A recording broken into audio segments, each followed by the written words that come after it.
alaikum. Good afternoon. This is Nawaz. Today I will be talking about the IELTS or IELTS aptitude test, which is increasingly sought after by individuals looking to study, work, or move to countries where English is spoken. তার মানে হচ্ছে গিয়ে আজকে যে বিষয়টা নিয়ে কথা বলবো এটা হচ্ছে গিয়ে এক ধরনের প্রফিসিয়েন্সি টেস্ট বলা যায়, দক্ষতা টেস্ট। এটাকে আইএলটিএস বলি, আবার আইএলস বলি। এটা সাধারণত যারা, এটা খুবই জনপ্রিয় একটা টেস্ট। এই টেস্টে যারা অংশগ্রহণ তারাই করে যারা দেশের বাইরে যেতে চায়, যারা কী জন্য যেতে চায়, ফর হোয়াট রিজন, স্টাডি করতে অথবা কাজ করতে, অথবা বাইরে হচ্ছে গিয়ে, অথবা মাইগ্রেট করতে। কোথায় মাইগ্রেট করতে চায়? ইংলিশ স্পিকিং কান্ট্রিজগুলোতে। তারাই মূলত এই টেস্টটা ফেস করে। এবার আসি যে আসলে আইএলসটা আসলে কি দাঁড়ায় আমাদের। তখন আমি বললাম যে আইএলস বা IELTS, এটা আসলে কি, আসলে এটার ইলাবোরেশনটা কি জানতে হবে। সবাই জানেন, আমি জানি, সবাই জানেন, তারপর একটু মনে করে দিই। IELTS stands for International English Language Testing System. It is conducted by British Council, IDP, International Development Program of Australian Universities and Colleges, and Cambridge Assessment English. আইডিবির কথা বললাম না, যে ব্রিটিশ কাউন্সিল নেয়, কারা কারা পরিচালনা করে, ব্রিটিশ কাউন্সিল, তারপরে আইডিপি, তারপরে হচ্ছে কেমব্রিজ।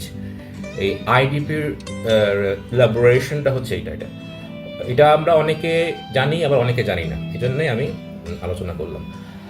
আসলে আইএলসের এই টেস্টের 4টা স্কিল থাকে, আবার অনেকে মডিউলও বলে। হ্যাঁ, তা এই স্কিলগুলো কি কি থাকে?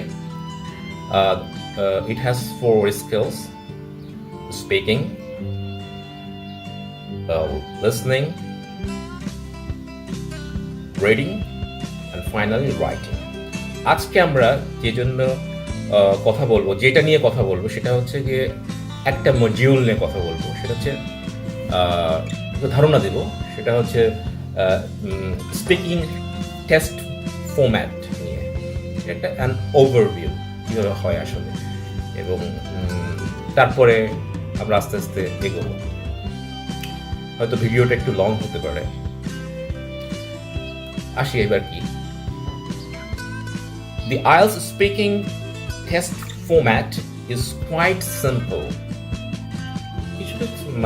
আমি যদি বলি simple no, without preparation আপনি যদি স্পিকিং টেস্টে যান, আপনার খবর আছে। আপনি এটা একটা আপনার উপর দিয়ে ঝড় বয়ে যাবে, আপনি ওখানে যে ব্ল্যাঙ্ক হয়ে যাবেন, সোজা কথা, মাথার মধ্যে কিচ্ছু আসবে না। সুতরাং 4টা স্কিলের জন্য আপনাকে যথেষ্ট পরিমাণ আপনাকে প্র্যাকটিস করতে হবে, স্পেশালি স্পিকিং টেস্ট। এই স্পিকিং টেস্টের 3টা পার্ট আছে, ইট হ্যাজ 3 পার্টস। হ্যাঁ, এবং প্রত্যেকটা পার্টের ডিফারেন্ট টাইপস অফ গোলস আছে, এই কেমন ধরনের হয়। এবং এই টেস্টটা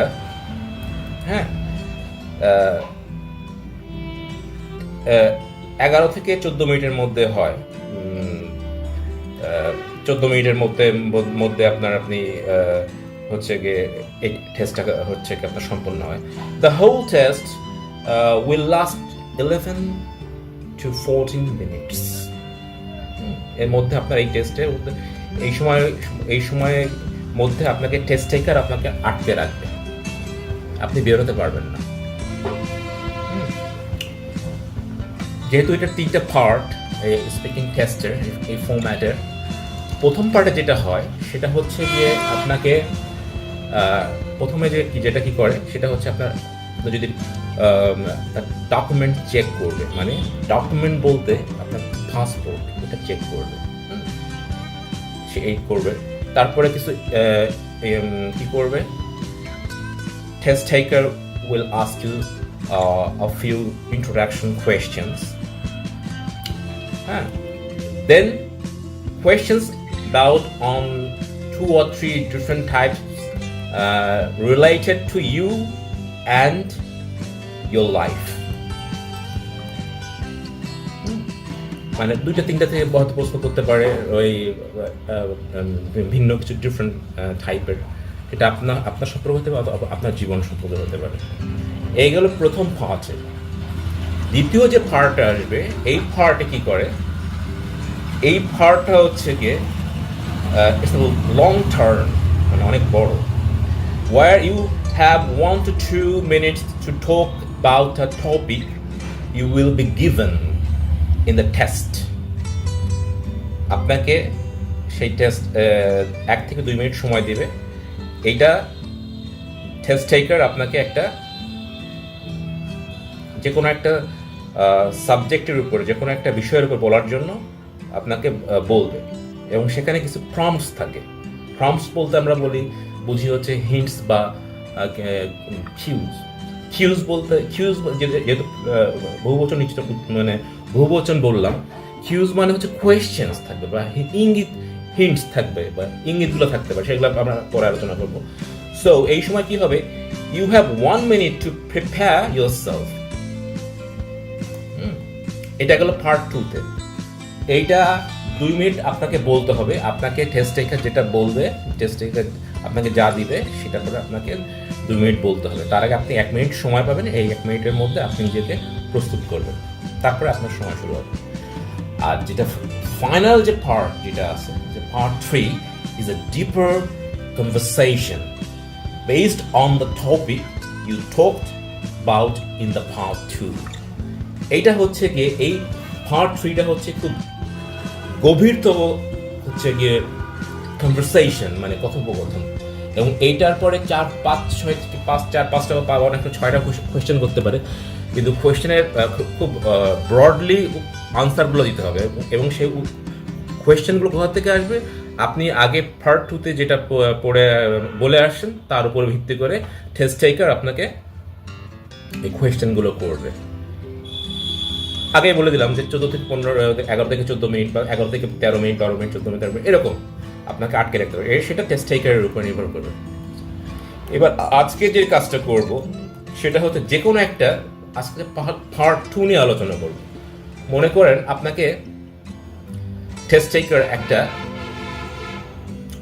কিউ কার্ড দিয়েছে, মানে একটা সিলেক্টেড টপিক দিয়েছে, এটা ওনার উপর নির্ভর করে। এখন সেখানে তার সাথে কিছু বললাম না, তার আগে কিছু প্রম্পটস থাকে বা হিন্টস থাকে বা কিউজ থাকে। আপনি এটা পেলেন, পাওয়ার পরে আপনাকে 1 মিনিট সময় দিবে। সময় দেওয়ার পরে এবার আপনি ওখানে মার্ক করবেন, করার পর এবার কিছু হিন্টস আপনি লিখবেন। তারপরে আপনার যখন 1 মিনিট শেষ হয়ে যাবে, এবার আপনাকে বলা শুরু করতে হবে। অনেক সময় টেস্ট টেকার দেখা যাচ্ছে যে 2 মিনিটের আগেও সময় দিতে পারে, বা যদি আপনার রেঞ্জ যদি খুব ভালো হয়, দেখা গেল 1 মিনিট, 1.5 মিনিট শোনার পরে আপনাকে স্টপ করে দিতে পারে। কিন্তু এই জন্য আপনি ভয় পাবেন না, এটা আপনার জন্য পজিটিভ সাইন। আজকে যে বিষয়টা নিয়ে, যে কিউ কার্ডটা নিয়ে কথা বলবো, মনে করেন যে টেস্ট টেকার আপনাকে একটা সিলেক্টেড টপিক দিচ্ছে। টপিকটা হচ্ছে এরকম,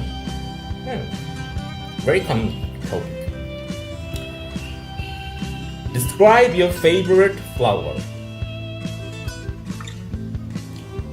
You should say what it is, where it is grown, if it is common in your country, and explain why it is your favorite flower. সাধারণত আমি যখন ভিডিও শেষের পর যখন এডিট এডিট করব, এডিটের সময় আমি এগুলো দিয়ে দেবো আপনাদেরকে আপনার বোঝার জন্য। মানে এই ধরনের যারা ফেস করছেন বা ফেস করবেন তারা এই ধরনের কোয়েশ্চেন পাবেন, হিন্টস পাবেন। হ্যাঁ, যে আজকের ইয়েটা ছিল সিলেক্টেড টপিকটা কি, যে ডিসক্রাইব ইউর ফেভারিট ফ্লাওয়ার, মানে আপনার একটা পছন্দের একটা ফুল সম্পর্কে বলেন। মানে আপনাকে বলতে হবে কি কিসের উপর ভিত্তি করে, ওই যে হিন্টসগুলো দিয়েছি সেটা হোয়াট ইট ইজ, এটা কি কি ফুল, ওয়ার ইট ইজ গ্রোন, কোথায় জন্মায়। তারপর একটা কোয়েশ্চেনটা কি, if it is common in your country, এটা কি তোমাদের দেশে কি মানে এটা আসলে কি খুব বেশি পরিমাণ পাওয়া যায়।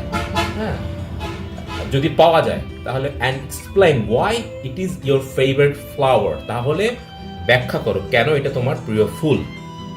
এই কোয়েশ্চেনটা লাস্ট কোয়েশ্চেন সবসময় আসবে, মানে আপনাকে ব্যাখ্যা করতেই হবে, যেহেতু আপনাকে 2 মিনিট আপনাকে সময় দেবে, 2 মিনিট আপনি সময় পাবেন, সুতরাং আপনাকে বলতে হবে।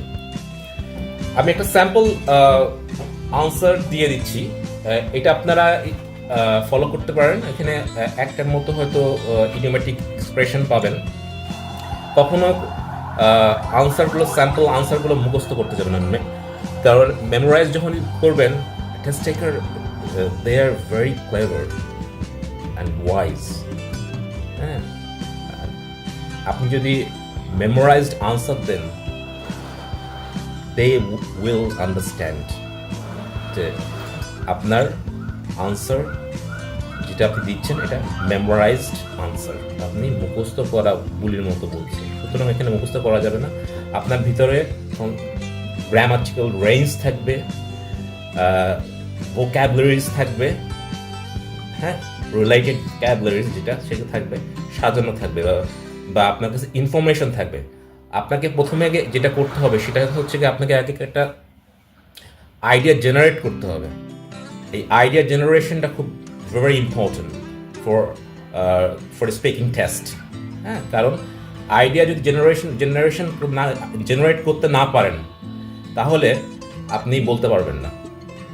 সুতরাং যথেষ্ট পরিমাণ ইনফরমেশন রাখতে হবে। আর সবচেয়ে বড় কথা কি, আমি যেটা বুঝি সেটা হচ্ছে যে একটা মানুষ মানে ইনস্ট্যান্টলি ওইভাবে না হুট করে একটা বিষয় সম্পর্কে বলতে পারে না, এই জন্য প্র্যাকটিস দরকার। আর এই টেস্টে এমন একটা টেস্ট যে মিথ্যা কথা বলতে হয়, বানানো কথা বলতে হয়, এটা টেস্ট টেকারও জানে। তারা জাজ করে যে আপনার রেঞ্জ কীরকম, আপনার ইংলিশের রেঞ্জ কীরকম, আপনি কীভাবে বলতে পারবেন যে কোনো টপিক সম্পর্কে।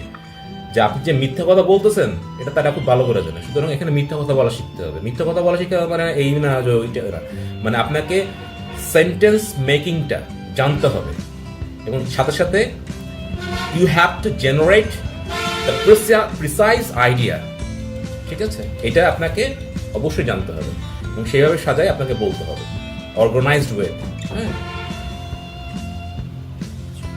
আমি একটা স্যাম্পল অ্যান্সার দিয়ে দিব, সেটা আমি ভিডিওর শেষে যখন রেটিং করবো আপনাদের কাছে দিয়ে দেবো। কিন্তু আপনার দয়া করে এটাকে মুখস্থ করতে যাবেন না, ফলো করতে পারেন, সেটা হচ্ছে যে আচ্ছা, the flower represents beauty and perfection. Since my childhood,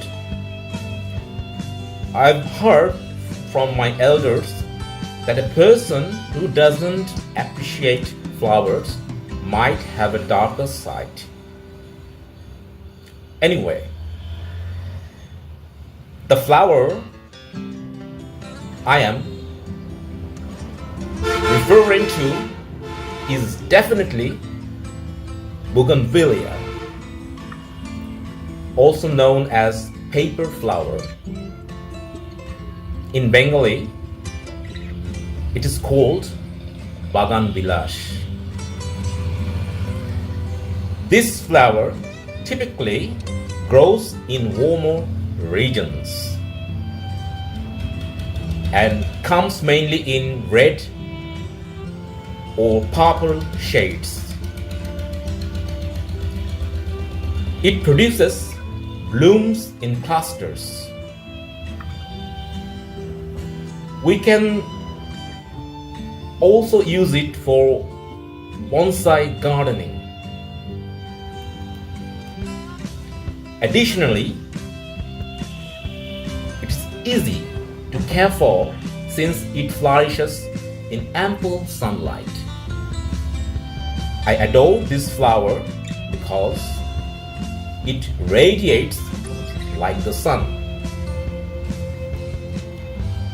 Another reason for my affection is that my late father taught me how to plant paper flowers when I was a child. Whenever I approach this flower, I can sense the fragrance reminiscent of my father's presence. These childhood memories of gardening with him often bring me to tears. Hence, my love for bougainvillea is to the moon and back. আমি দিয়ে দেবো answer, sample answer দিয়ে দেবো। বাংলা যদি বলি তাহলে এরকম হয়ে যায় যে বিষয়টা হচ্ছে যে আমি আমার যেটা পছন্দের যে ফুল আছে সেটাকে ইংরেজিতে বলে বুগনভিলিয়া বা পেপার ফ্লাওয়ার, বা বাংলায় বলে হচ্ছে বাগান বিলাস। এটা আমি পছন্দ করি কারণ এটা সাধারণত রেড বা হচ্ছে গিয়ে পার্পল কালারের হয়, হ্যাঁ। আর এটা সাধারণত গরমের দেশগুলোতে পাওয়া যায়, বাংলাদেশে পাওয়া যায়, এবং এরা থোকায় থোকায় ফোটে, হ্যাঁ। এটার আর এটা মানে আপনার এটা হচ্ছে গিয়ে মেনটেন করা সহজ, কারণ বাংলাদেশে যথেষ্ট পরিমাণ সানলাইট আছে, সুতরাং এখানে এমনি এমনি বেড়ে ওঠে, ঠিক আছে। এই একটা ব্যাপার। আর হচ্ছে গিয়ে যে কারণে আমি বেশি পছন্দ করি, যে মানে আমার কেন ফেভারিট, যে যখন আমি ছোট ছিলাম তখন আমার বাবা আমাকে নিজে শিখিয়েছিল যে কিভাবে আসলে ওনার হাতে প্রথম ফুলগাছি ছিল হচ্ছে গিয়ে এই বাগান বিলাস, হ্যাঁ। উনি আমাকে দেখিয়েছিল কিভাবে লাগাতে হয়। এই জন্য যখনই আমি ওইখানে যাই দেখি ওই যে ফুলের কাছে যখন যাই তখন আমি আমার বাবাকে অনুভব করি, তার প্রেজেন্সটা অনুভব করি, তার গায়ের গন্ধ স্মেলটা আমি অনুভব করি, যা আমার চোখে আমার মানে অনেক সময় কান্না চলে আসে, হ্যাঁ। এই কারণে আমি বেশি পছন্দ করি। এর সাথে আমার আসলে মানে আমার মেমোরিজ রয়েছে, শুধু কথা মেমোরিজ, হ্যাঁ, a lot of memories I have। এই জন্য এইটাকে আমি বেশি ভালো পছন্দ করি। এই জন্য এখানে আমি একটা ইডিওম্যাটিক এক্সপ্রেশন ইউজ করেছি, বলেছি যে my love for bougainvillea is to the moon and back. মানে কি, যে আমার এই ফুলের যে ভালোবাসা আমি প্রচন্ড two the moon and back, মানে হচ্ছে আপনার সেন্স, আপনি এত বেশি ভালোবাসেন, এত সেন্স প্রগাঢ়, হ্যাঁ, যে চিন্তা করা যায় না, হ্যাঁ। মানে প্রচন্ড পরিমাণ ভালোবাসা যদি অ্যাফেকশন থাকে, এটাকে আপনি বলতে পারেন যে I love you to the moon and back, বলতে পারেন। So I'd like to sign off now by saying the same phrases: staying well, staying healthy. Allah Hafiz.